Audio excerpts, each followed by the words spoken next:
life isn't a matter about the cards you're dealt. It's how you then play them. We got to hear from some of these individuals. They got given some pretty bad cards. Now I feel like the organization is teaching them how to play them appropriately. A lot of these guys never thought that they were going to get out. They committed crimes when they were teenagers. How easy is it to make a bad choice as a teenager, and then the whole trajectory of your life is... Yeah, we were talking with Abel. Literally, I think he did the math. He's so intelligent. He added it up to like the amount of seconds of this mistake leads to this amount of years behind bars. Honestly, if I didn't choose this path, my father could have passed away and I would have been incarcerated or be somewhere where I couldn't have no access to him. And then that's heartbreaking that when you think about it in reality, there's people that are right now incarcerated and can have a loved one pass away. And unfortunately, they can't be here.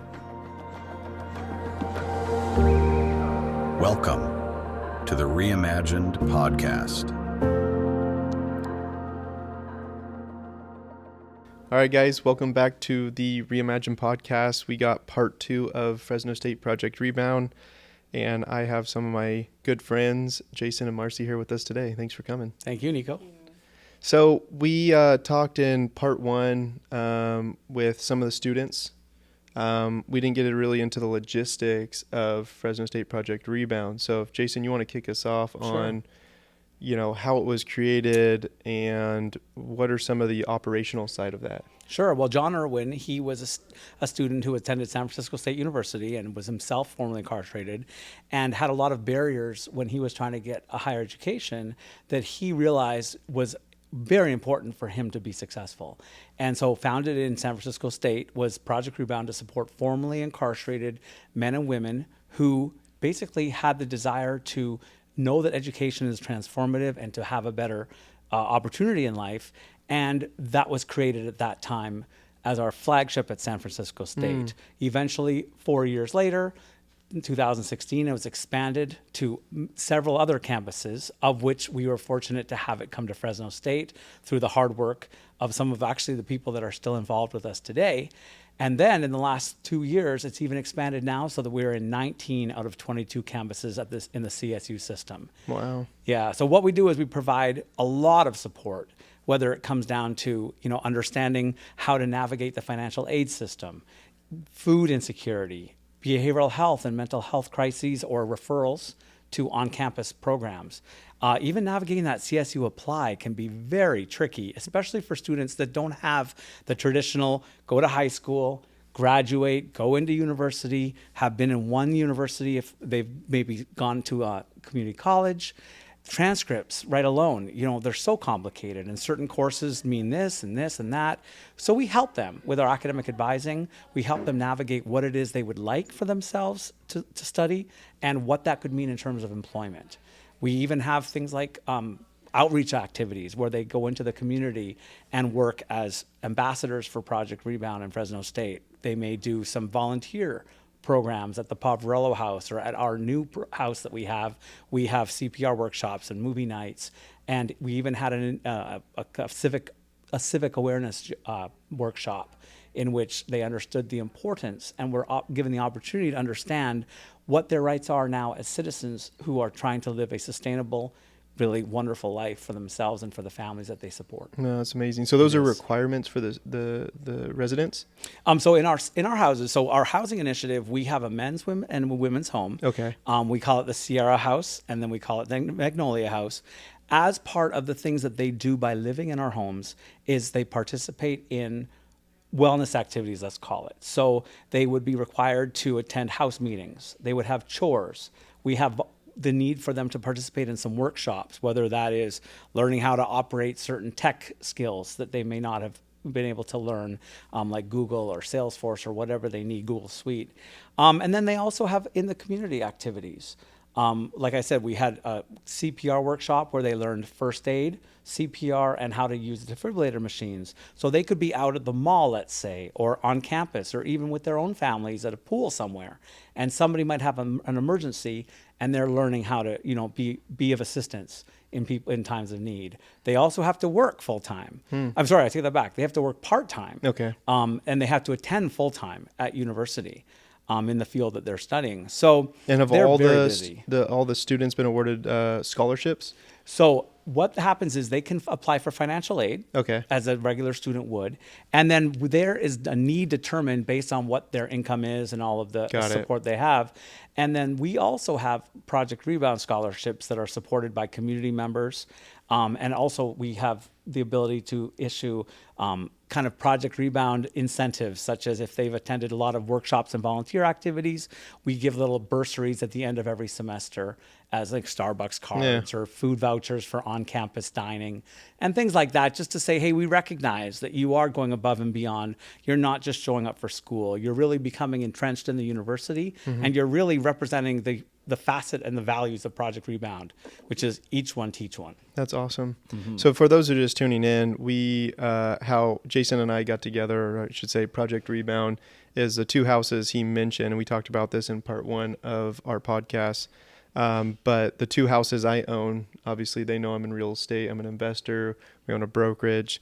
Part of my investment portfolio is a heavy rental portfolio in which you guys rented those 2 houses. Explain a little bit. So we talked about it just very briefly, right? But one of the high ups at Fresno State, who's a very close friend of mine, reached out to me, and it was like, hey, we need to find some of these houses. We're struggling to do so. I think she was a little bit hesitant to tell me, probably based on what happened in previously talking to me. Was in my organization was they were judged heavily by the program, or just the label of the program. Sadly, right? Nico, supporting formerly incarcerated individuals, whether that was 1 minute in jail or 10 years in prison, there's that stigma that our students face, whether it's because they don't have a strong credit history, Right. or they may have not been living the best lives before they got out and decided that their reentry goals were to be engaged in school and living a sustainable life. So they may not have the best record there. Right. If there's applicants 7 deep for 1 unit, we were finding our students having difficulty being the one that was selected because of their carceral experience. And so I do see a lot of students coming to me, because I don't just operate the homes, I also help all of our students with getting housing, even if they don't qualify for ours or they have different needs that they don't want to be living in these settings. And I see, and I know Marci too, like we've seen students who are doing the right thing, but they just can't get that leg up. Yeah. And so when we partnered with you and your company, you recognize that our mission is to support students who are marginalized. These aren't students that are just going to be living away in communities that aren't around us. Yeah. They're our neighbors. They're our friends. They are the people that we, shop and buy things at stores with. Like, they are part of our community. So how can we support an essential thing like having a roof over someone's head and going to school and being able to support their families? Right. And the best way we can do that is to help with sustainable housing. Yeah, And that's no, why we certainly. thank you for allowing us to be in partnership with you. Yeah. And you're very attentive to our needs. And, I'm hoping that we can change that rental into a purchase or we'll see. But we want this to be a sustainable model, because at the end of the day, what were we doing if we were supporting students for 2 or 3 years and we see it achieved and it doesn't turn into something that outlives you and I and Marci? Right. Yeah, I think the most important thing, there's 2 points, is in the initial upfront, I've been taught by my grandfather and my family to look past the label, right? And I think that was the biggest challenge up front for you guys. So I'm blessed that I was taught and have the morals and ethics to do so, right? That's the first and foremost. Yeah. Secondarily to that is, as you guys heard in the stories, is people don't get to that point of understanding the bigger picture or the mission and the vision of what you guys are doing. And our audience got a little glimpse of that, of meeting a couple of the residents and students last week. Right. And when you meet these individuals, they are, man, just so fascinating, so educated, and truly inspiring. Absolutely. And I'm thankful and blessed that we started this podcast so we can share a little bit of that knowledge and educate others of what you guys are doing. So as far as your and Marci's role at Project Rebound, what are your guys' title? And then we can go into a little bit of Marci's story. Yes. Well, I'm the housing coordinator. Okay. So for the last year, I've been working on setting up our houses to be able to support students. So that would be in terms of the rental contracts and some of the expectations that we require of our students. What will be the best to reduce conflict? How can we set it up so that we have a model in which our students are given the best leg for success? So that has taken a lot more work than I thought. And you got a lot of weight on your shoulders because are we the two houses that we have with you guys, those are the first two in the Valley? So that's a really good point. We are the first two in not only the Valley, but there is only one university that received this grant, which was Sacramento State. They've got 2 homes, but we are the only one that supports women and their children. And that has become beyond the Valley, beyond at all in the state. In the state, in the wow. state, any That's Project awesome. Rebound. Yes, there's one other house down in Cal State Fullerton. They have one property but we are also only single occupancy rooms. Nobody else does that. So if you move into one of our homes, you are not with a roommate. We took a very definitive stance on that. It was very intentional because what does sustainable look like? That's you learning what it takes to operate a home, pay your bills, take care of your chores. And that's why it's been so enlightening for me, at least, because we've seen people who have never necessarily lived in settings like this. And you've met some of our students who have just shared what their life had been before they came to live with us and the things that they had not experienced before. So I work very closely with the students and the residents in navigating what it looks like for them to be able to be successful in our home. Yeah. And I think too with Marci, it's really important as well because the dynamic of having students who have needs as moms and who have had the different experiences than the men, it is very important to recognize that there's not one cookie cutter for each person, for everybody. Each person is very individualized. Yes. And so you had asked about this project as being like kind of unique to our Valley, and it is unique to California. Wow. We're very fortunate to have this opportunity to support our students. Yeah. Just like in life, right? It's really impactful that I'm just kind of taking this all in now that since our interception, obviously the mission and vision was established for the organization, your guys' organization, in 2012, right? We entered into our call it relationship or partnership in 2021, 22? 2021. Yeah. So it was really interesting how, and I think, God has an interesting way of working of it. If our mission and vision didn't connect together, we wouldn't be able to have the successes we've had the last 3 years. It's really interesting, Nico, that you bring that up because I want to stop talking because I will talk all the time. But the whole way that Marci and I are sitting in this space together is very much similar. Yeah. And Marci, if you would please share our story because you do it so well. Yeah, Marci has a great background, guys. Yeah. You're in for a good one. So really. Marci, tell us a little bit about your background and then dive into where you're at today. Majority of my career has been working with victims of crime, domestic violence victims. And all my work was in Hawaii. I moved during COVID back to the Valley to be closer to my family. My mom's health wasn't so well. And so I took a job at the Community Justice Center, and I met Jason. And I do have to say, when you were talking about labels earlier, for me, everybody really visioned me as a victim's advocate. And I because of your past career, right? Yeah, and I had a lot of people questioning me, why are you doing this? Why would you work with people who are formerly incarcerated, who perpetrated crimes against women? So they were almost labeling you as flopping sides. Yeah. Because your past, we don't have to talk about it too much if you don't like to, but you were like deep in Hawaii, where you were the person going in and really investigating these horrible situations. Yeah, working on legislation. I ran a shelter, a transitional home, an apartment complex. So I have a big housing background. Yeah. And now I'm able to apply it at Fresno State, which is it's exciting. I did not know that it was the first women's house until I was in it already, and I'm like, what? This is huge. Just, and you've been in my spot. We're learning as we go. Yeah. We're learning because there's Good thing nothing you made me else. rebuild that house, Jason. Well, look, first of all, we needed to make sure that it was as nice as all of your other properties Yeah. I've seen, and they are pretty nice. Yeah.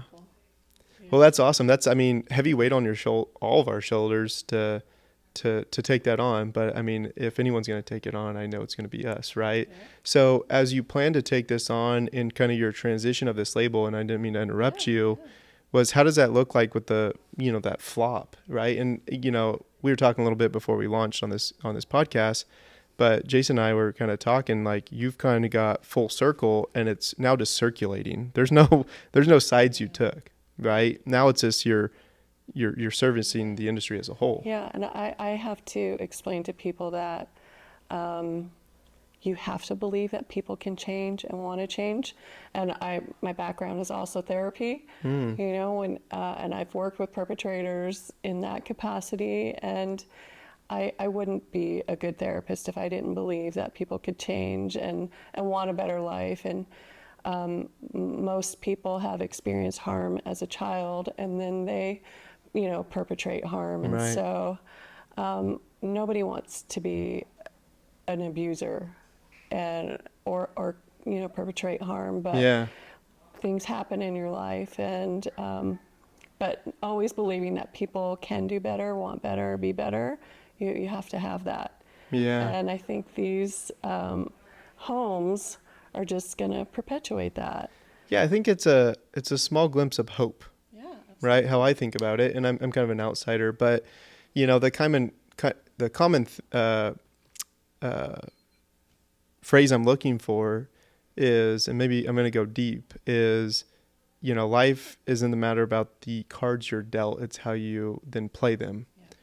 Right? So we got to hear from some of these individuals. They got given some pretty bad cards. Yeah, no, certainly. Right? And now I feel like the organization is teaching them how to play them appropriately. I think that's very well said. But I also want to give credit to the students who have actually recognized that the way that they had been playing the cards before was not working for them. Yeah, you got to be self-aware. Right. And so they've made that commitment in the face of all of what they've had to face, not only in the past, but also in the present. It's hard to walk away from some of the settings that they're a part of. And that's largely entrenched in how their family dynamics are, their upbringing. And so to really be like, and that's why I'm so happy that Marci's chosen to join us in our housing initiative, is because she brings to it an experience where she's so credible, because it's not that she's just saying you can do better and it's important to give housing. She's taken a family home and invited formerly incarcerated men to live in it. Wow. And so she operates exactly what we're doing, not through Fresno State, but herself. Wow. So she's walking the walk. And so how does that feel? If I could just say one quick thing about that, what our students see is here's somebody who not only is getting employed in this space, whether it's her full-time job or with us as part-time, but who's also opening up more avenues for them. So it makes her story credible. Yeah. And that's why I'm so enamored by having Marci as a teammate, because she is incredibly smart. She's incredibly resourceful. And if she doesn't know it, you can bet she's going to go find out. Yeah. What made you kind of explore that, right? You could have stayed on that side, right? And seems like, and I know already that you were doing great and you believed in what you did. I've heard all the stories. I mean, I get it. It was a tough job, right? And you believed in what you did, and you still believe in what you're doing. But what made you curious for this type of environment and setting? You meet amazing people. Yeah. It's that simple. Amazing stories. So resilient, so positive. A lot of these guys never thought that they were going to get out. They committed crimes when they were teenagers. Like, how easy is it to make a bad choice as a teenager? Yeah. I mean, and then the whole trajectory of your life is... Yeah, we were talking with Abel. Literally, I think he did the math because he's so intelligent. He was like, he added it up to like the amount of seconds of this mistake leads to this amount of years behind bars. Yeah, and I so we were renovating this family home, and Jason was like, "We need housing," and I'm like, "You do, you're right." And so he planted the seed, and we just kind of worked together to make it happen. And it's been wonderful to support the 3 guys that are in my home. They're all at different speeds, different levels. I've got one guy who's just a go-getter. Flying. He's flying. He'll sell ice to it.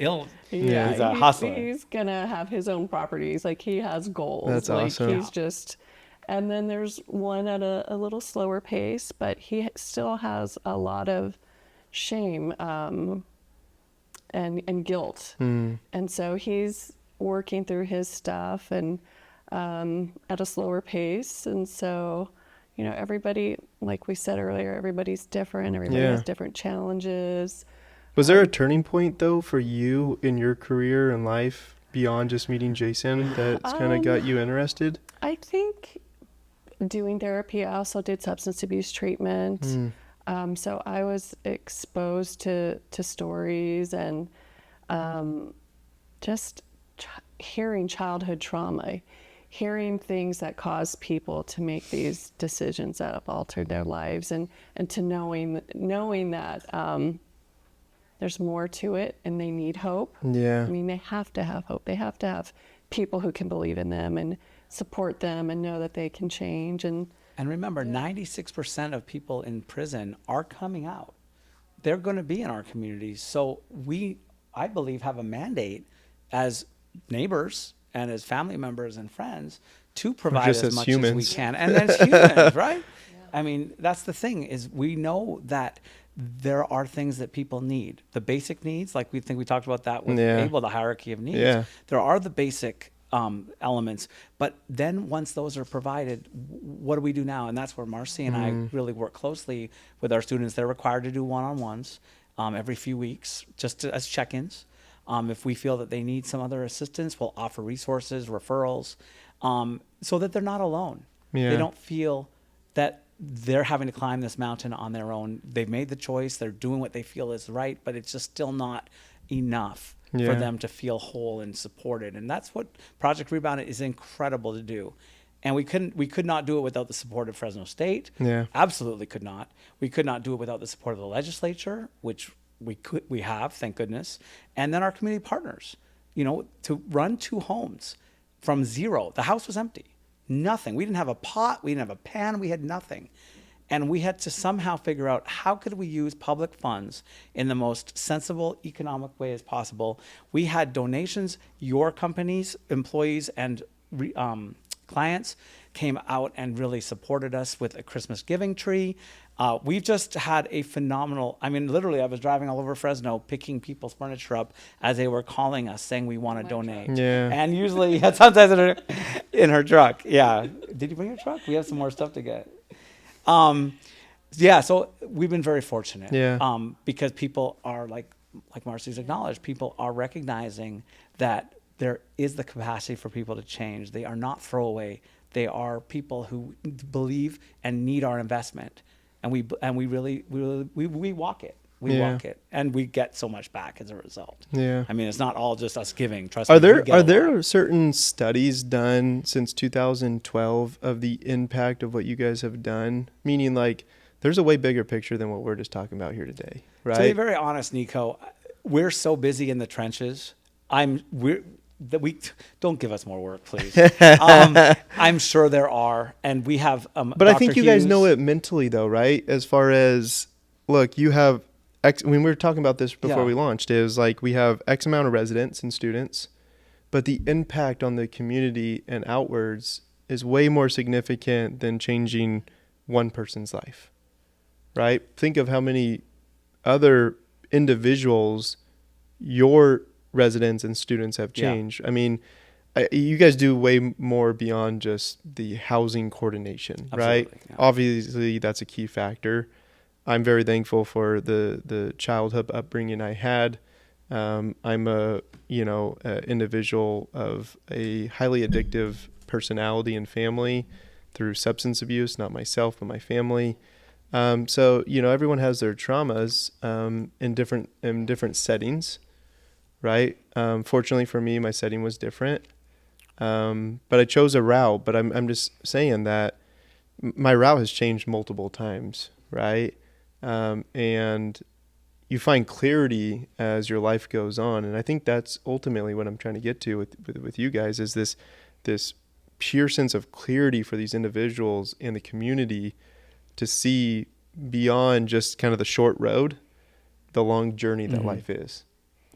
Oh, I mean, I see an incredible focus on our students who want to do a lot of the same work that they see that the people who've supported them have done. They want to give back, and they are working in spaces, social work, sociology, psychology, substance abuse. Even I have some residents who are in business and in engineering, because that's what they feel is something that they can do that can give back. They're highly driven, and they are not necessarily, well, I'll just say it like this. They're very interested in shaking that past off as fast and as hard as they can. And that's that drive. And they're the best, employers. They're the best employees. They're the most loyal. We had one, I'll tell you this quick story. We had one employer who was really hesitant to hire one of our students. And he reached out to us, and he really wanted to know stuff that he really shouldn't be asking. And of course, we're not going to share. And after he took a chance on one of our students, he now has said that he would not like to hire anybody but formerly incarcerated individuals because they were such a great employee for him. Yeah, see, that judgment thing is so difficult. That's the difficulty. And I guess that's the bigger question in this conversation of, what is your guys' vision and mission beyond obviously the housing coordination of trying to get the world to understand the non-judgment?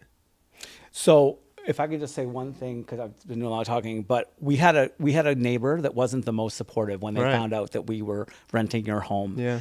And I'll fast forward to our groundbreaking event where we had the community invited and to come and share space with us. We had a coffee truck, we had speeches, we just had an open house feeling. And at the end, she came up and grabbed my arm. I was standing in front of the house, I remember, and of course I was busy with so many people, but she grabbed my arm, which made me look. And she said, I am so sorry for the problems I might have caused you at the beginning. You have, at that time we had 5 residents. You have 5 fantastic students. You're right.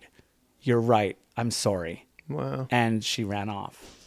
And that was it. That's pretty powerful. So that's a perfect example of what I want people to experience in our students is if they have that stigma, if they have that belief system in place, by the time they're done interacting with us at whatever level that might be, that they see our students as valuable, contributing, honorable men and women. Yeah. So if I can help support that in any way, in the community, the front-facing side, I will. In terms of the back-facing side, I want to help the student if they have a trouble not knowing how to justify text for a project, which I've had happen. I had a student call me. I want to be able to provide them with a tool to understand how to navigate parking on campus, operating those machines that we all take for granted, but some of them have never had that experience because they were incarcerated, or they didn't have a car when they got incarcerated, or they were just parking illegally. So every little thing we can be there to say, hey, I got you. I'm here to help. How can I help you? And it's exhausting. It's tiring. Yeah. And at times I just need to take a break, but it's so fulfilling at the end of the day. We want to get our students graduated.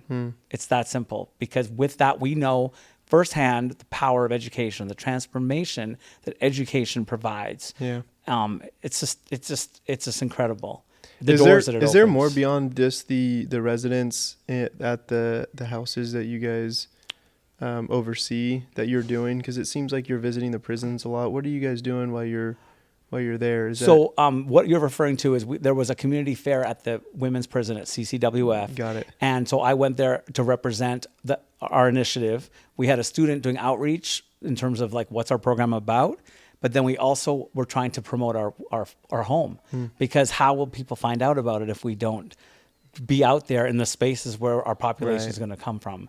And so that is what we do. A lot of us in Project Rebound work for other organizations, or for instance, our director, she teaches. I work for Prison of Peace, which is a mediation and conflict resolution program inside the prisons. Arnold Trevino, our outreach coordinator, he does Inside Garden program. And so he goes into Avenel State Prison, and they provide that setting for him to be able to operate a garden program. And then our executive director, she also teaches and she supervises the bachelor completion program at Valley State Prison and CCWF. So even though we're all part of Project Rebound, when those doors are closing for the end of the day, we have other doors Right. opening, which is why you probably have heard me Yeah. talking about going to other prisons Yeah. through my other job, which is teaching conflict. And I'm studying right now for my master's degree in negotiation, peace building, and conflict resolution. So it's great hands-on opportunities, and I'll graduate this summer. So that's what it. are you guys experiencing? I'll ask Marci this Yeah, real please. quick. Is, as you're inbounding or onboarding, not sure the term you guys use within, new students, what are some of the challenges you're going through? And you've talked a little bit about like just the speed of the individuals, right? Which everyone's different. But I mean, challenges or even success stories that you've seen in a short amount of time through what you've currently done while you're here. Challenges, I would say, we try to minimize that. We try Okay. to minimize barriers. Good answer. Yeah. We try to be as flexible as possible. If they have jobs, if they're worrying about being able to meet the qualifications of the program, we try and talk things through and show them how this opportunity is still possible to them. So, yeah. Maybe needs, right? Yeah. Maybe we'll change challenges into needs, right? Because Well, look, the house, the women's house, it's new because it's women and children. yeah, So that's something that we're still learning and growing into right now. What's it going to be like when we have all of these kids living Yeah. together? And so it's new, it's exciting. And really primarily, and Marci's the person who does all of the front facing for the women's house. So I'm operations in terms of like paperwork Yeah. and making sure our budgets are lined up, and then men's operations home. Marci has a really unique experience from what I can see, looking at how she runs it, is you have a lot of different factors that we don't have when there's children, such as you have things like custody. What happens when dad is in a different county? Or what happens when you have jobs that they've had in other counties and their kids are in school, Yeah. and maybe grandparents are living in a different county who has provided that extra childcare at night after school's out and mom's still working. If they come and live in Fresno County, where's that extra support network that's allowed them to be able to attend school or to have a job? So that stuff I never thought of when we were able to support, opening this other house, that now I'm experiencing like, oh, well, that's tough. Yeah. Like these are real legitimate concerns. And then if you have childcare, it's not free. So you have grandma and grandpa who are doing childcare down in, let's say, I don't know, Tulare County. You've got the husband or boyfriend, ex-husband or boyfriend who had the kids for 2 weekends in a row that allowed you to be able to study and catch up on school. Now, if you move to Fresno and you have the commitments that you have here, which is meeting with Marci, doing the house meetings with the rest of the residents, keeping a space clean, all of those time, it's, you run out of hours in the Yeah. day and distances up and down freeways and transportation and you name it. So a lot of logistics. it's a lot of moving parts. Yeah. And especially too, like we have lives. So when is it that we have time to meet with our students, meet with the men and Marci with the women? It's at night and weekends because they're doing, so Yeah. we also have to balance our own self-care and our own personal lives as best we can. And so that makes it difficult. Yeah. That's probably the biggest challenge.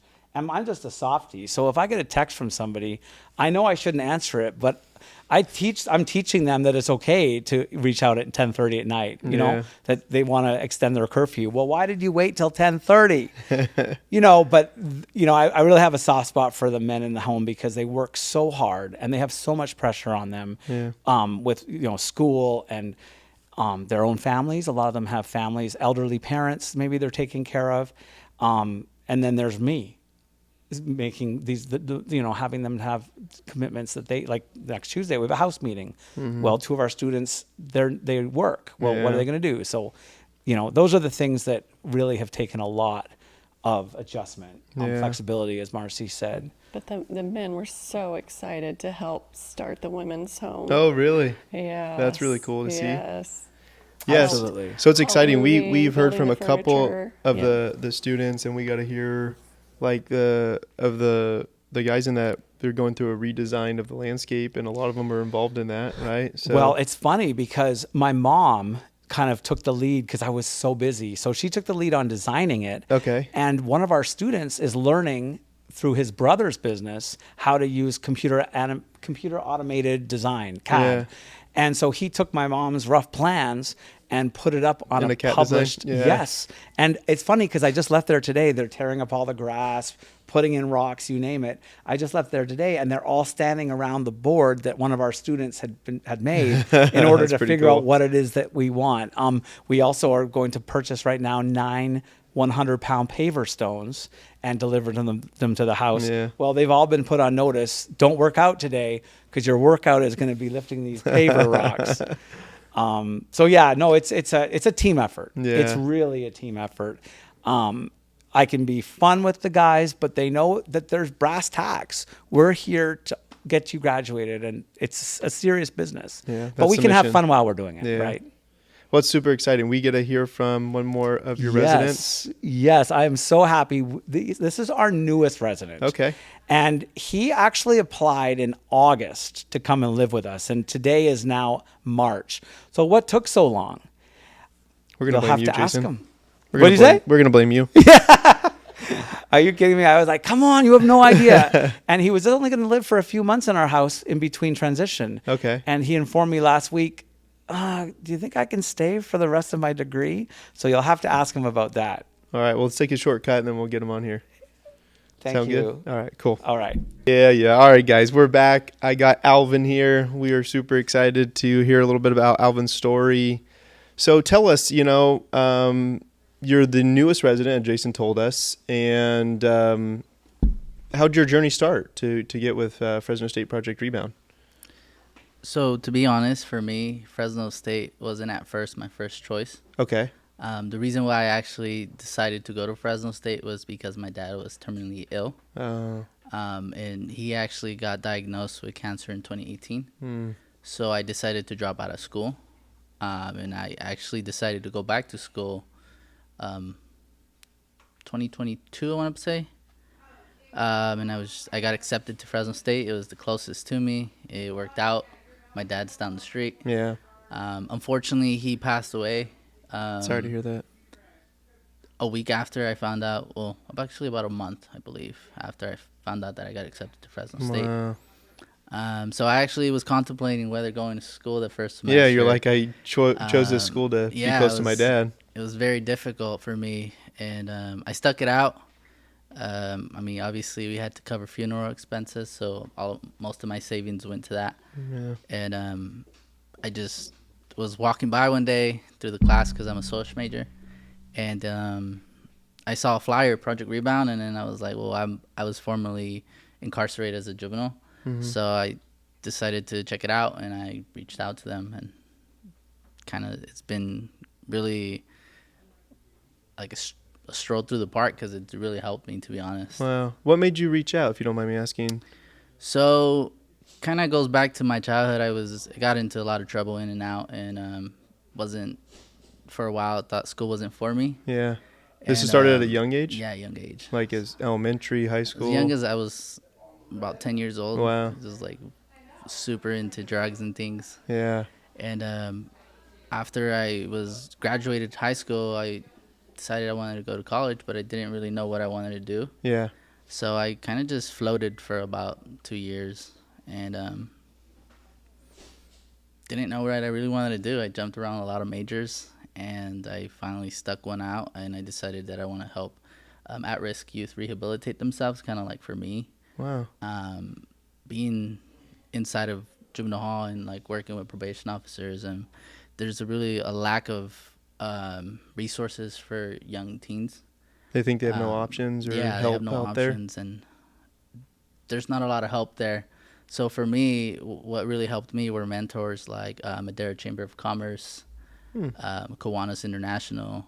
A lot of my mentors came from there, and they actually helped me kind of stay away from that path that was really destructive for me. Yeah. And again, it was fortunately for me, it helped me. It got me to college, and then once I was in college, I was like, hey, get into like your associated student government body and things like that.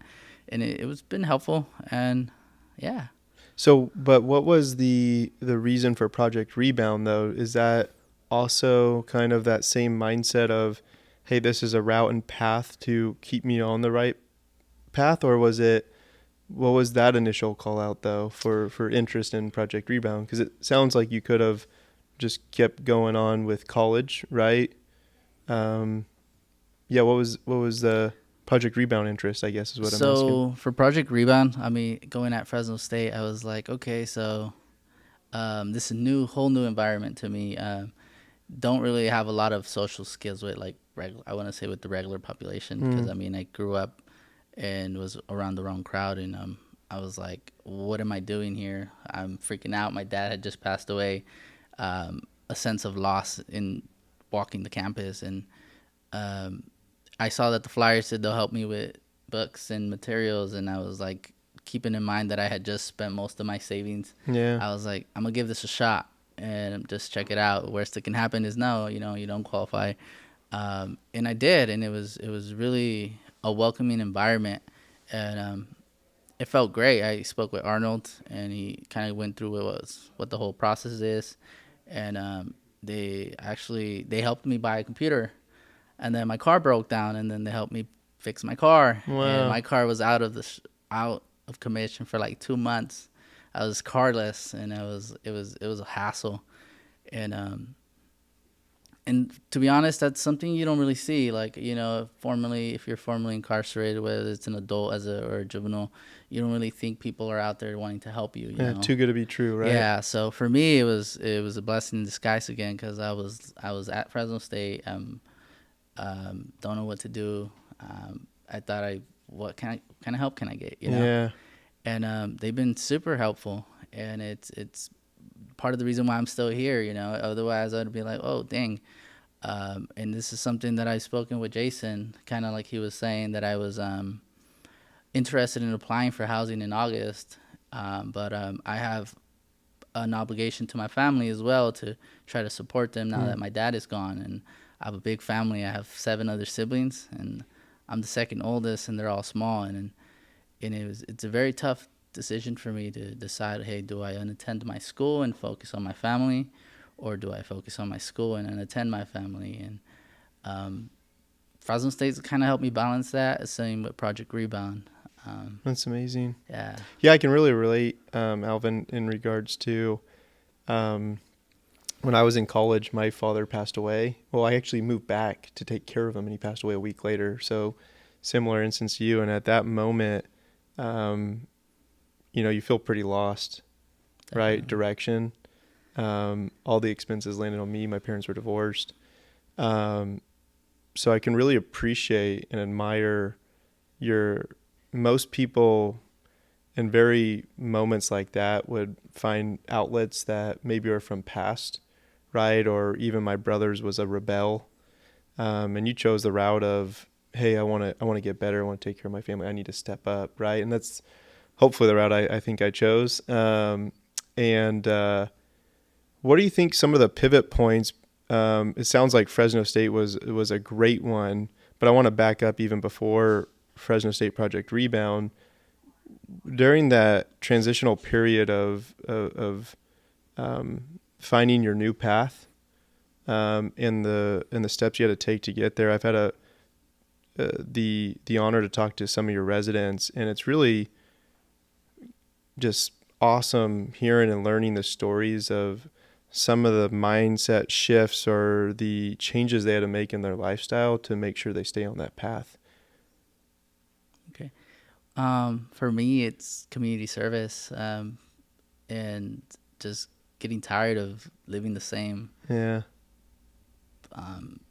destructive life. It got to a point for me where I can miss out on my whole family's childhood and my brother's life. And honestly, if I didn't choose this path, my father could have passed away and I would have been incarcerated or be somewhere where I couldn't have no access to him. And then that's heartbreaking that when you think about it in reality, there's people that are right now incarcerated and can have a loved one pass away, and unfortunately they can't be here because of decisions that they made. And well, for me, that turning point again was just getting tired of it. Decided to stick my head just latch on to whoever I could. Yeah. And for me, that was community service. That was my mentors who allowed me to see that I can do different things in life and actually feel rewarded and not expect something in return. Simple little things. Like I remember going to the Rose Parade and I, just sticking flowers on a float, and that's something that was completely new to me. And I was like, and I'm not used to that. And I was just like, okay, what am I doing here? Yeah. And for a while I was like, well, I try to make myself believe like, hey, you just want to get off probation, it's, just stick it out, you have your probation officer off your back. Yeah, it's your duties, right? Yeah. Slowly, it transformed into like, what? I like doing this. You know? This helps me. It builds my You found character. reason. Yeah, and I try to embed that to my siblings, like, hey, take an interest in your community, give back to your community. It helps you grow and it helps them grow, people that are struggling as well, like myself, I know I'm no, for sure I'm not the only one struggling, whether it's drug abuse or, childhood abuse. You extend your hand out and it can help them, Yeah. Have you seen that trickle effect in your family as you now being the leader that it sounds like your family was really that big pivot point for you of, hey, I'm not going to miss out on their life anymore? Honestly, yes. Like I remember, it's crazy when you really think about it. I remember I used to chase my brother around and, try to like inflict harm on him, like physical harm. And I look back at that now and I have an interaction with him and we laugh about it. And I'm just like, I think that's crazy. Yeah. Why would we do that? Yeah. Why would I want to hurt my own brother, because it's insane. I still I laugh about it now. And my brothers see that and I know they notice and they appreciate and support me, even though, they're still young, but like seeing me be so destructive and now they're seeing me trying really hard, like Jason was saying, like I live down the street, but I'm constantly in Madera, constantly in Fresno.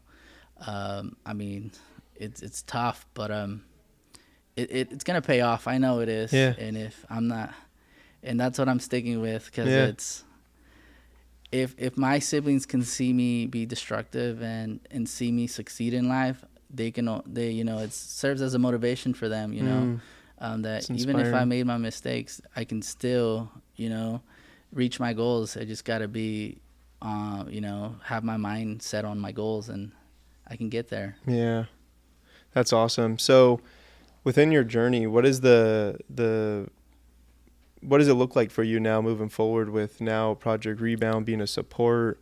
Your desire, it sounds like you're getting educated to get into the, what was the term again? I apologize, to help. At-risk youth? Yeah, that's awesome. So I'm not too entirely sure what route I want to take. I've spoken with like Arnold and Jason. Like I see myself building or creating a new nonprofit organization that works like specifically at-risk youth and helps them rehabilitate themselves prior to even having to enter the juvenile system. Right. So because I know for me, when I grew up and I became part of the system, What age was that, if you don't mind me asking? About 12 years old. Okay. Yeah, so they kind of just tossed me to the side, they kind of just another case file, let them get violations, and then we'll just toss them in juvenile hall, Yeah. And for me, it was like, I think it's a crucial point in a child's life when they're young and they're just starting to get into trouble, that if we're able to reach them at that time, then we can prevent this whole hassle and then prevent them from even having to enter in the system and having that bias, viewpoint of them, like, oh, he's this kind of kid, stay away from him, because I remember when I went back to high school and I was still on probation. I know teachers would look at my file and then, would give me a look. Yeah. And I remember walking in school with a monitor on my ankle, and it just, it creates that bad stigma, and Right. no one wants to be around you, and if it's for example, like your teacher is supposed to be there to support you, and Yeah. And when you're feeling judged, yeah, that's not a good feeling. That's why you became a teacher, Yeah. But it's hard to not be biased and not be like, oh, he's a bad kid, Don't associate with him, And for me, that's kind of the whole why I want to create a nonprofit. And like what Project Rebound, they've been really resourceful. I mean, it makes a big difference living 15 minutes down the street compared to living 30 minutes away, having to drive to Fresno State, having to drive back. And kind of goes back to what he was saying, that originally I was only planning to stay until May, but now I want to extend all the way up till December, because I graduated with my undergrad in sociology at the end of December. But I'm actually really looking forward to actually going into my master's degree. Yeah. And honestly, part of that decision was speaking with Mandy and her husband about how if I go through like the Department of Rehab, they're actually able to help me pay with my master's degree. Oh, awesome. So if that resource is there, like why wouldn't you take it? Yeah. Like if someone calling is, you. Yeah, someone is offering to help you advance yourself and get farther in life, like it'd be a really dumb choice not to take it. Yeah. And that leads back to Project Rebound. Part of me being able to live at the housing is I have to be a student, but they're willing to work with me and wait until whether I get approved or not for my master's program, and then if I don't, then we'll figure something out. But if I do, then I have a house to stay, and that's very important, at least for me, because I get tired of driving. I was gonna say, you feel that stability. Yeah, and I mean, I live at Madera, and my housing situation is a little hostile. I'm constantly around like bad environments. Yeah. But I gotta deal with what I have. It's not the best spot for me, but is that challenging? It is very challenging. Yeah. Super challenging. I mean, there's always drugs around me. I can't study. I'm worried. Hey, gotta park my car somewhere specifically. So God forbid, someone can shoot my house. Wow. It's one of those situations, but it's also my family. Yeah. So it's just like, and I was speaking with Jason, like this is getting a little out of hand for me, and it's affecting my school. And fortunately, there was a spot available still, and I took it. And you can speak with Jason. He actually, this is long conversations, emails. And it was like, you know what, I'm in. And then I was like, you know what, actually I can't. Oh man. And I was like, you know what, I have to take it. Like, it's a sign. I'll figure everything out. And even if I don't know what my next step is, I have them that I can lean on, and they can walk me through this. Yeah, that's amazing. I think everything happens for a reason. And I think that calling for you was, your journey changing your life, and then the desire to change others is going to impact this world more than you know. So I'm looking forward to watching the rest of your journey in that capacity. We talked a little bit about your desire for this nonprofit. We talk a lot within my organization about how these habits get created at a young age. Is that kind of the mission there of like, do you think that younger, people or generations, fall into these habits by their environment, and your hope is to hopefully change their habits before they, a habit is formed over probably a longer extended period of time. So if I had to go break a 10-year habit compared to a 2-year habit, much easier to break a 2-year habit than a 10, right? So within your nonprofit, it sounds like that's kind of your desire. Yes. Yeah. Kind of, again, like with Project Rebound, they're here for you till the end, Yeah. your family forever. That's kind of how I see my nonprofit, where I'm able to be there for the rest of their life, whether once they age out or not, they can always fall back on us if they need it. For me, kind of like you were saying, with having an organization like that, if I'm able to be there and provide the minimal support, whether it's for a lifespan or not, I truly believe it'll help them rehabilitate themselves. Yeah. For an example, I'm trying to get into this. I don't know if it's an internship, but it's the Insight Garden program, and it's when you think about it, you know, if they're going into the prison in Fresno State and helping them, you know, build a garden. Yeah. Any other person would think like they're just building a garden, you know. Yeah. But it provides a form of interaction with, you know, people that are outside and not incarcerated, and it helps them build a skill. Yeah. And that little skill can help them once they're out, actually, you know, land a job opportunity. And, you know, and at the time when you may not even think about it, oh, this is more than just, you know, building a garden. It's finding something in nature. That's very That's cool. kind of like what it was for me. You know, I found my calling through just, you know, kind of like, you know, sticking plants in a float, you know, volunteering to like feed the homeless, you know, or volunteering my time to sell snacks for the people at need. Yeah. And then I think like that, I mean, everything is rewarding and help, you know.